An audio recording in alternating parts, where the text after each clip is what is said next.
Sosialisasi dilakukan guna memberikan kesempatan kepada para orang tua siswa memberikan saran dan masukan dan evaluasi mendalam berkaitan dengan pelaksanaan kurikulum Merdeka tersebut. Menurut Kepala SMA Negeri 2 Kota Sukabumi Rahmat Mulyana mengatakan, berkenaan dengan pelaksanaan kurikulum Merdeka tersebut, pihaknya membutuhkan masukan mendalam serta evaluasi dengan menghadirkan orang tua dari kelas 10 dan 11. Mencoba merefresh bagaimana proses pembelajaran putra-putrinya, apa yang harus disiapkan dan bagaimana menghadapi kemungkinan hambatan siswa yang akan dihadapi.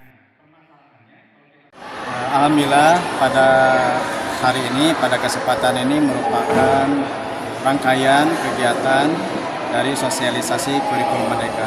Karena yang kita tahu bahwa SMA 2 Kota Sukabumi sudah menginjak tahun yang ketiga atau tahun yang terakhir. Nah, tentunya kita membutuhkan masukan, kita membutuhkan evaluasi yang mendalam berkenaan dengan pelaksanaan kurikulum Merdeka ini. Nah, tentunya kami hadirkan Bapak Ibu orang tua baik dari kelas 10 maupun kelas 11.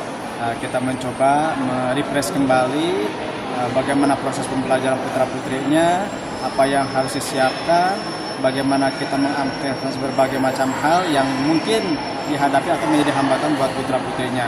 Dan tentunya pendidikan ini kan tidak bisa berjalan sendiri, tidak mungkin sekolah saja yang bergerak di dunia pendidikan ini, tetapi seluruh stakeholder khususnya Bapak Ibu orang tua tentunya dan juga masyarakat secara umum yang harus bersinergi dengan kita, dengan sekolah.